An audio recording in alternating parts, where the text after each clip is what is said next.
तेरी स्तुति मैं करूं, आराधना करूं। প্রথম করন্থীয় 13 অধ্যায়। এভরিওয়ান, সবাই কেমন আছেন? আশা করছি সবাই ভালো আছে। আর আমাদের ভিডিও তোমাদের ভালো লেগে থাকে অবশ্যই কিন্তু লাইক কমেন্ট শেয়ার করে দেবে। আর আজকে উঠে পড়েছি প্রায় 5:30টায়। উঠে তারপরে দেখো কী রান্না শুরু করে দিয়েছি। আজকে যেহেতু রোববার বাবা চলে যাবে, সেই জন্য আজকে একটু বিরিয়ানি বানিয়ে নিচ্ছি। আর এই যে মাটন বানানো চলছে, আর এদিকে বেরেস্তাও চলছে। এটাতে হচ্ছে আলু সেদ্ধ বসিয়ে দিয়েছি, আর এটাতে দুধটা গুলে রেখেছি যেটা আমি বিরিয়ানিতে দিই। আর এদিকে বসিয়ে দিয়েছি হচ্ছে মহানার জন্য মাটন স্যুপ। তো চারদিকে চারটে চলছে। আর ওইদিকে ভাতও হয়ে গেছে, দেখাচ্ছি ভাত। ওই দেখো ভাত হয়ে গেছে, ওখানে রেখে দিয়েছি। আর সবাই ঘুমাচ্ছে। এখন ঘুরতে বাড়ি হচ্ছে 7:30। মাংসটা এখন কষানো চলছে। চলো একটু বাইরের ওয়েদারটা দেখে আসি। বাইরে সকালবেলাটা বেশ ঠান্ডা ঠান্ডা থাকে, খুবই ভালো লাগে সকালবেলার ওয়েদারটা। দেখো বাইরেটা কি সুন্দর রোদ্দুর উঠেছে, আর সুন্দর ঠান্ডা ঠান্ডা হাওয়া দিয়েছে। আর কালকে একদমই এসি লাগেনি, সুন্দর ওয়েদার ছিল। প্রথমে একটু চালিয়ে ঠান্ডা করে নিয়েছিলাম, তারপরে অফ করে দিয়েছিলাম। আর এই দেখো এই গাছের লেবুটা দেখেছো, বড় হচ্ছে। स्तुति मैं करूं, आराधना करूं दिल से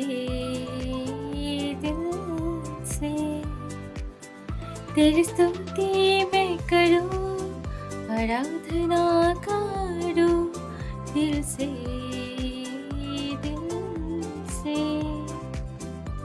मेरे सांस में तेरा नाम रहे, मेरे सांस में तेरा नाम रहे है प्रभु।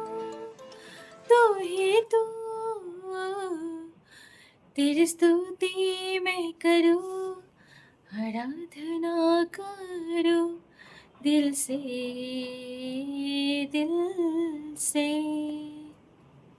तेरी स्तुति मैं करूं, आराधना करूं दिल से।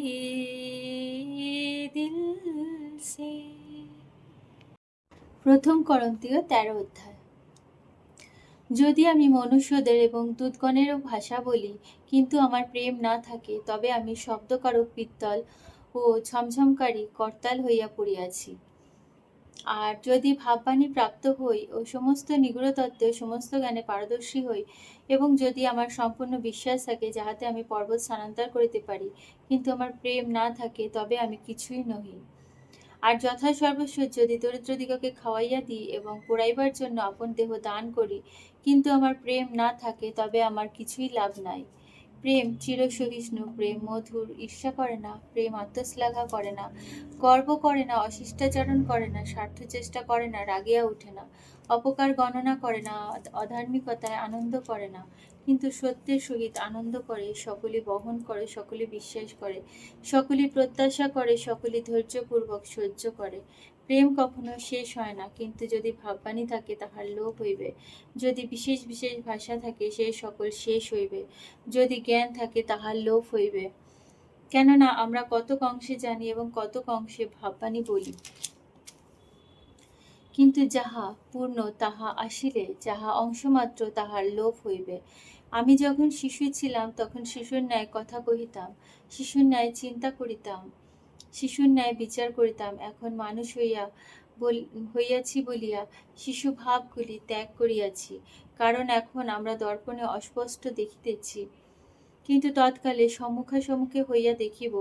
এখন আমি কতক অংশে জানিতে পাই, কিন্তু তৎকালে আমি আপনি যেমন পরিচিত হইয়াছি তেমনই পরিচয় পাইব। আর এখন বিশ্বাস, প্রত্যাশা, প্রেম, এই তিনটি আছে, আর ইহাদের মধ্যে প্রেমই শ্রেষ্ঠ। তোমরা প্রেমের অনুধাবন করো, আবার আত্মিক বর সকলের জন্য উদ্যোগী হও, বিশেষত যেন ভাববাণী বলিতে পারো। কেননা যে ব্যক্তি বিশেষ ভাষায় কথা বলে সে মানুষের কাছে নয়, কিন্তু ঈশ্বরের কাছে বলে, কারণ কেহ তাহা বুঝে না, বরং সে আত্মার নিগূঢ় তত্ত্ব বলে। কিন্তু যে ব্যক্তি ভাববাণী বলে, সে মানুষের কাছে গাঁথিয়া তুলিবার ও আশ্বাস ও সান্ত্বনার কথা কহে। যে ব্যক্তি বিশেষ ভাষায় কথা বলে, সে আপনাকে গাঁথিয়া তুলে, কিন্তু যে ভাববাণী বলে, সে মণ্ডলীকে গাঁথিয়া তুলে। আমি ইচ্ছা করি যেন তোমরা সকলে বিশেষ বিশেষ ভাষায় বলিতে পারো, কিন্তু অধিক ইচ্ছা করি যেন ভাববাণী বলিতে পারো। কেননা যে বিশেষ বিশেষ ভাষায় কথা বলে মণ্ডলীকে গাঁথিয়া তুলিবার জন্য, সে যদি অর্থ বুঝাইয়া না দেয়, তবে ভাববাণী প্রচারক তাহা হইতে মহান। এখন হে ভাতৃগণ, আমি তোমাদের নিকটে আসিয়া যদি বিশেষ বিশেষ ভাষায় কথা বলি, কিন্তু তোমাদের কাছে প্রত্যাদেশ কিংবা জ্ঞান কিংবা ভাববাণী কিংবা উপদেশ ক্রমে কথা না বলি, তবে আমা হইতে তোমাদের কি উপকার দর্শিবে? বাসি হোক কি বিনা হোক, ধ্বনিযুক্ত নিষ্প্রাণ বস্তুও যদি তাল মান না রাখিয়া বাজে, তবে বাসিতে বা বিনাতে কি বাজিতেছে তাহা কিসে জানা যাইবে? তেমনি তোমরা যদি জিহ্বা দ্বারা যাহা সহজে বুঝা যায় এমন কথা না বলো, তবে কি বলা হইতেছে তাহা কিসে জানা যাইবে? বরঞ্চ তোমাদের কথা আকাশকেই বলা যাইবে। হয়তো জগতে এত প্রকার রব আছে, আর রবহীন বিহীন কিছুই নাই ভালো। আমি যদি রব বিশেষের অর্থ না জানি, তবে যে জন বলে তাহার পক্ষে আমি বর্বর হইব, এবং আমার পক্ষে সেই বক্তা বর্বর। অতএব তোমরা যখন বিবিধ আত্মিক বরের জন্য উদ্যোগী, তখন চেষ্টা করো যেন মণ্ডলীকে গাঁথিয়া তুলিবার জন্য উপচয় প্রাপ্ত হও। এই জন্য যে ব্যক্তি বিশেষ বিশেষ ভাষায় কথা বলে, সে প্রার্থনা করুক যেন অর্থ বুঝাইয়া দিতে পারে। কেননা যদি আমি বিশেষ ভাষায় কথা প্রার্থনা করি, তবে আমার আত্মা প্রার্থনা করে, কিন্তু আমার বুদ্ধি ফলহীন থাকে। তবে দাঁড়াইল কি, আমি আত্মাতে প্রার্থনা করিব, বুদ্ধিতেও প্রার্থনা করিব, আত্মাতে গান করিব, বুদ্ধিতেও গান করিব। নতুবা যদি তুমি আত্মাতে ধন্যবাদ করো, তবে যে ব্যক্তি সামান্য শ্রোতার স্থান পূর্ণ করে, সে কেমন করিয়া তোমার ধন্যবাদে আমেন বলিবে? তুমি কি বলিতেছ তাহা তো সে জানে না, কারণ তুমি সুন্দররূপে ধন্যবাদ দিতেছ বটে, কিন্তু সেই ব্যক্তিকে গাঁথিয়া তোলা হয় না। ঈশ্বরের ধন্যবাদ করিতেছি, তোমাদের সকলের অপেক্ষা আমি অধিক ভাষায় কথা বলিয়া থাকি, কিন্তু মণ্ডলীর মধ্যে বিশেষ ভাষায় 10 সহস্র কথা অপেক্ষা বরং বুদ্ধি দ্বারা 5টি কথা কহিতে চাই, যেন অন্য লোক দিগকে শিক্ষা দিতে পারি। ভাতৃগণ, তোমরা বুদ্ধিতে বালক হইও না, বরঞ্চ হিংসাতে শিশুগণের ন্যায় হও, কিন্তু বুদ্ধিতে পরিপক্ব হও। ব্যবস্থায় লেখা আছে, আমি পরভাষীদের দ্বারা ও পরদেশীদের ওষ্ঠ দ্বারা এই জাতির কাছে কথা কহিব, কিন্তু তাহা করিলেও তাহারা আমার কথা শুনিবে না, ইহা প্রভু বলেন। আমেন। ঈশ্বরের ধন্যবাদ হোক।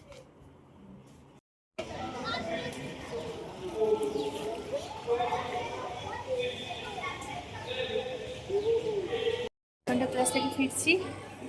আজকের মতো ভিডিও এখানেই শেষ করছি। সবাই ভালো থেকো, সুস্থ থেকো, আবার দেখা হবে নতুন ভিডিওতে। সবাইকে টাটা।